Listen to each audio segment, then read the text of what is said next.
tepat tanggal 4 Mei 2025, April dan Mahir, putra-putra kami si kembar berulang tahun yang ke-7, dan baru kali ini kita rayakan. Sangat mendadak karena pada saat kami mau ke Jawa Timur ada acara di sana tanggal 1, langsung dia order, aku gak apa-apa ditinggal tapi harus dirayakan. Jadi semua undangan, waduh, di perjalanan langsung undang, order undang, segala kekurangannya dah ya. Yang penting anak-anak senang karena sekaligus Akil Mahir mau perpisahan dengan teman-temannya.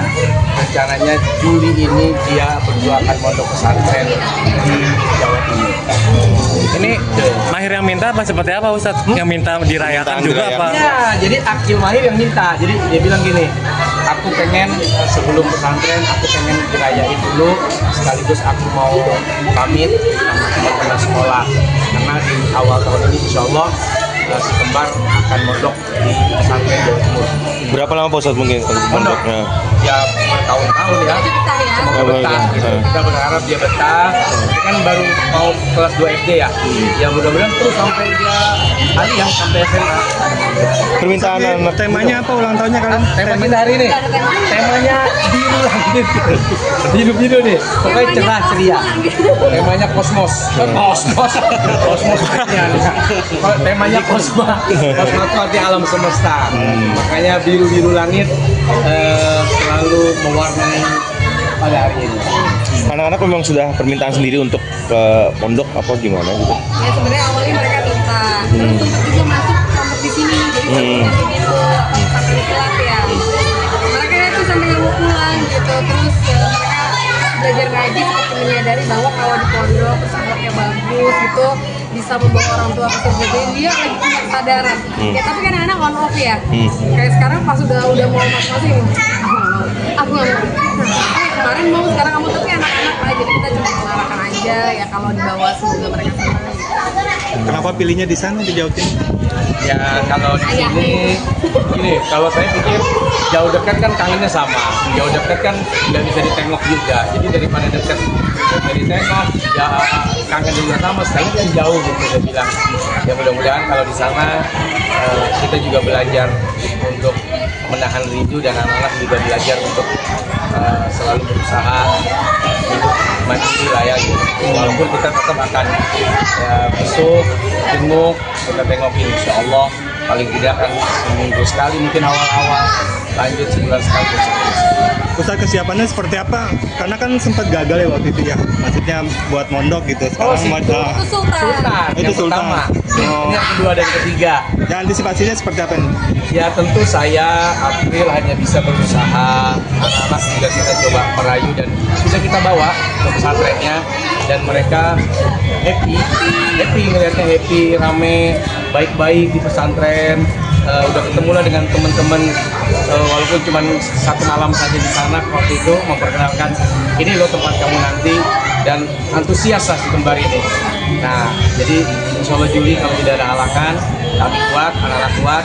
Doain ya, doain. Ini urusan perasaan nih, urusan hati ini memang semoga kuat terus. Ustadz, ini kan agak berat ya, jauh dari anak. April seperti apa kangennya nanti pasti kan agak berat gitu meninggalnya anak jauh. Ya pasti kangen ya gitu ya, tapi aku pengennya anak-anak ini tuh belajar banyak apa ilmu yang bermanfaat, yang berkah gitu ya, dan buat mereka sendiri di depan karena ngurusin anak laki-laki ini luar biasa. Jadi anak laki-laki menurut saya tuh kayak nggak berhenti ngomong gitu, dan diulang lagi. Jadi siangnya kita tuh nasihatin kayak gini, malam mereka minta maaf besok kayak gitu. Anak laki-laki tuh kayak bilang, masya Allah ya, kita kayak ngeliat anak bocor terus darah di mana-mana nggak mau dijahit itu, saya udah rasanya tuh kayak waduh gitu ya. Tapi ya inilah punya anak gitu, makanya saya pengen mereka itu jadi laki-laki yang hebat, yang tough lah.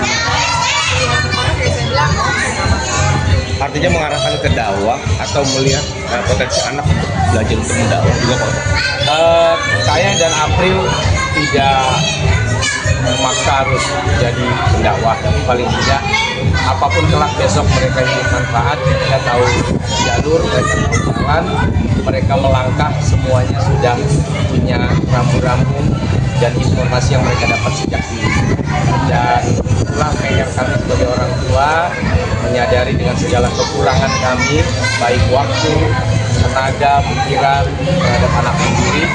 Ya akhirnya mungkin saya dan istri sepakat bagaimana kalau kita pesantrenkan, dan kami sudah diskusi dengan anak juga sampai kami bawa ke sana. Itu tetap kami berdiskusi dengan Akil dan Mahir bagaimana kami kalau kalian ada di sini. Dan saat ini sampai hari ini mereka masih happy. Mudah-mudahan sampai Mudah-mudahan nggak oleng dan nggak berubah, tetap happy. Anaknya happy, emak bapaknya harus happy. Anak happy, emak bapaknya nggak happy, ayo ditarik juga ntar anaknya, bawa pulang. Dua-duanya harus happy, harus senang. Kita dia selain ulang tahun ada lagi nggak sih? Dia pengen umroh sih, jadi anak-anak ini setelah nanti mungkin kan lagi hajian ya, setelah hajian insya Allah mungkin akan umroh lah, supaya mereka melihat Ka'bah, mereka melihat wajah Rasulullah. Katanya mereka banyak Kami ayah, kami banyak dosa kami ada 300. Dihitung saya bilang, ya kurang lebih kalau adik hitung segitu. Adik mau cuma jar aswad biar dosanya rontok, rontok, hilang.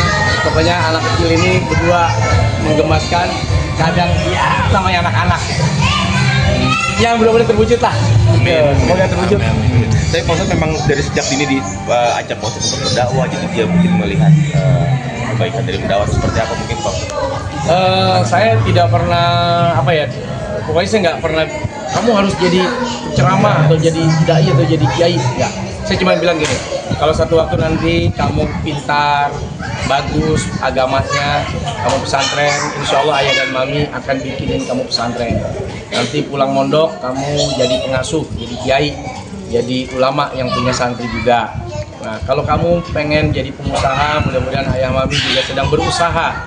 Semoga nanti kamu terus besar, ya, kamu punya usaha yang sudah mami dan ayah jalani sejak tadi. Yang penting kamu punya rambu-rambu, kamu tahu aturan yang harus kamu taati dan harus kamu lakukan.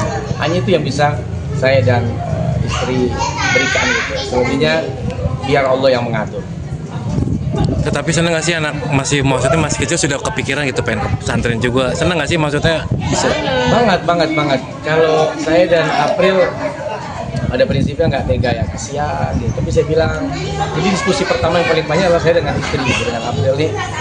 Saya bilang, pastilah saya juga nangis, kamu juga pasti nangis, pasti ada di itu. Tapi nangisnya kita hari ini mungkin hanya terbatas di dunia. Semoga di akhirat kita tertawa, bahagia melihat anak kita. Bukan hanya hebat dunianya tapi hebat akhiratnya.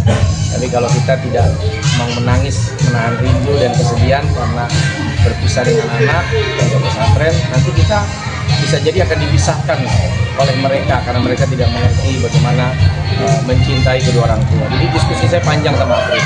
Baru kemudian kami diskusi kepada Akil Mahir, baru kami bawa mereka ke Jawa Timur dan kami perkenalkan pesantrennya bagus banget ya, cakep, bagus, dan alhamdulillah santrinya kurang lebih 9.000. Untuk pemilih pesantren juga sempat ini nggak sih Pak Ustadz? Maksudnya ada pertimbangan juga untuk memilih tempat santrinya yang di tempat pesantren. Kebetulan saya banyak kenal dengan guru di Jawa Timur, jadi saya minta beberapa rekomendasi dan akhirnya terpilihlah mungkin satu di antara banyak pesantren yang hebat-hebat, karena tidak semua pesantren itu ada SD-nya. Nah, ini kebetulan ada SD-nya, jadi ya udah kita taruh di pesantren